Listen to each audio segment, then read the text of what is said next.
ಶುಭಗಳಿಗೆ ಶುಭ ಮುಹೂರ್ತ ಎಲ್ಲ ಕೂಡುವಂತ ಭಗವಂತನ ದಯೆಯಿಂದ ಒಳ್ಳೆ ಒಳಗೆ ಕಾಲ ಕೂಡು ಬಂದಿದೆ.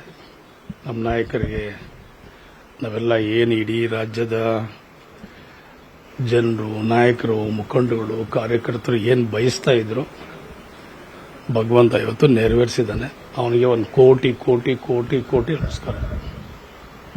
ಧ್ವನಿಯನ್ನ ಮೊದಲು ಗಟ್ಟಿ ಎತ್ತಿದವರು ನೀವು, ಆಮೇಲೆ ಮೆತ್ತಗೆ ಮಾಡಿಕೊಂಡವ್ರು ನೀವು, ಸುಮ್ಮನೆ ಇದ್ರಿ. ಆಮೇಲೆ ನಾನು ಎಲ್ಲದಕ್ಕೂ ನನಗೂ ಒಂದು ಇತಿಮಿತಿ ಇರ್ತದೆ. ಪಕ್ಷದ ವರಿಷ್ಠರು ಶಿಸ್ತನ್ನು ಕಾಪಾಡಬೇಕಂತ ಹೇಳ್ತಾರೆ. ನಾನೊಬ್ಬ ಕಾಂಗ್ರೆಸ್ ಪಕ್ಷದ ಒಬ್ಬ ಕಾರ್ಯಕರ್ತನಾಗಿ ನಾನು ಪಾಲನೆ ಮಾಡಬೇಕಾಗ್ತದೆ. ಎಲ್ಲರ ಮೇಲೂ ಅದೇ ಜವಾಬ್ದಾರಿ ಇರ್ತದೆ. ಸೊ ನನ್ನ ಕೂಗು ಎಷ್ಟು ಮಟ್ಟಿಗೆ ಹೋಗ್ತಾ ಗೊತ್ತಿಲ್ಲ. ನನಗೆ ಹೇಳಿದ್ರು ಕಾಲ ಬಂದಾಗ ಮಾತಾಡಿ, ಈಗ ಯಾಕೆ ಮಾತಾಡ್ತೀರಾ, ನೀವೆಲ್ಲರೂ ಇರಬೇಕು ಅಂತ ಹೇಳಿ.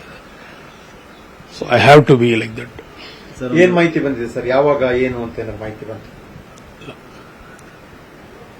ಅವಕಾಶ ಕೊಟ್ಟಿದ್ದಾರೆ ಹೈಕಮಾಂಡ್, ವರಿಷ್ಠರು ತೀರ್ಮಾನ ತಗೊಂಡಿದ್ದಾರೆ. ನೋಡೋಣ, ನಾಯಕರು ಬರಲಿ ಬೆಂಗಳೂರಿಗೆ. ಈಗ 11 ಗಂಟೆಗೂ ನಾಯಕರು ಬರ್ತಾರೆ. ನಾಳೆ ಬರ್ತಾರೆ, ನಾಳೆ ಬೆಳಿಗ್ಗೆ ಬರಲಿ. ನನ್ನಂಗೆ ಸಾಕಷ್ಟು ಜನ ಕಾರ್ಯಕರ್ತರು, ಮುಖಂಡರುಗಳು, ನಾಯಕರುಗಳಿದ್ದಾರೆ. ಅವರೆಲ್ಲರ ಜೊತೆಲಿ ತೀರ್ಮಾನ ಮಾಡಿ ಅವರು ಸ್ವಲ್ಪ ದೇವರು ಗಳಿಗೆ ಎಲ್ಲವೂ ಕೂಡ ಅವರು ಸ್ವಲ್ಪ ನಂಬಿಕೆ ಇಟ್ಟು ಸಂಪ್ರದಾಯದಲ್ಲಿ ಬೆಳೆದಂಥವ್ರು. ಸೊ ಅವನ ತೀರ್ಮಾನ ಯಾವ ರೀತಿ ತಗೊಳ್ತಾರೆ ನೋಡೋಣ ಸರ್. ನಿಮಗೂ ಕೂಡ ಸಾಕಷ್ಟು ಒತ್ತಡಗಳು ಕೂಡ ಬಂತು ಮಾತಾಡುವಂತ ಸಂದರ್ಭದಲ್ಲಿ, ಧ್ವನಿ ಎತ್ತುವಂತ ಸಂದರ್ಭದಲ್ಲಿ. ಸರ್ವೇ ಸಾಮಾನ್ಯ ಅಲ್ವಾ ಅದೆಲ್ಲ. ಕಾಂಗ್ರೆಸ್ ಪಕ್ಷದಲ್ಲಿ ಅವೆಲ್ಲ ಎಲ್ಲರೂ ಕೂಡ ಜೊತೆಲಿ ಹೋಗಬೇಕು ಅನ್ನೋದೇ ಎಲ್ಲರದು ಕೂಗು. ಸೊ ನಾವೆಲ್ಲರೂ ಕೂಡ ಕಾಂಗ್ರೆಸ್ ಪಕ್ಷದಲ್ಲಿ ಆ ಶಿಸ್ತನ್ನು ಪಾಲನೆ ಮಾಡಬೇಕಾಗ್ತದೆ. ಖುಷಿ ಇದೆ. ಪ್ರಾಯಶಃ ನಾನು ಬೆಳಗಿನ ಜಾವಗಂಡ ನನಗೆ ನಿದ್ದೆ ಬರಲಿಲ್ಲ.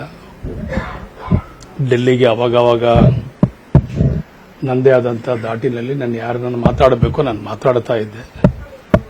ಅಷ್ಟೋ ಇಷ್ಟೋ ತಿಳ್ಕೊಳ್ತಾ ಇದ್ದೆ. ನನಗೆ ಬೆಳಗಿನ ಜಾವಗಂಡ ನಿದ್ದೆ ಬರಲಿಲ್ಲ. ಬಹಳ ಸಂತೋಷ ಆಯಿತು. ಭಗವಂತ ನಮ್ಮ ಕೂಗನ್ನ, ನಮ್ಮ ಪ್ರಾರ್ಥನೆಯನ್ನ, ನಮ್ಮ ಬಯಕೆಯನ್ನ, ನಮ್ಮ ಅಭಿಲಾಷೆಯನ್ನು ಈಡೇರಿಸಿದ್ದಾನೆ ಅಂದ್ಬಿಟ್ಟು ನಾನು ಅವನಿಗೆ ಕೋಟಿ ಕೋಟಿ ನಮಸ್ಕಾರವನ್ನು ಹೇಳ್ತೀನಿ. ನಿರ್ಭೀತ, ನಿಷ್ಪಕ್ಷಪಾತ, ವಿಶ್ವಾಸಾರ್ಹ ಸುದ್ದಿಗಳಿಗೆ ಮತ್ತೊಂದು ಹೆಸರಾಗಿರುವ ನ್ಯೂಸ್ 18 ಕನ್ನಡ ಈಗ ಆಪ್ನಲ್ಲೂ ಲಭ್ಯವಿದೆ.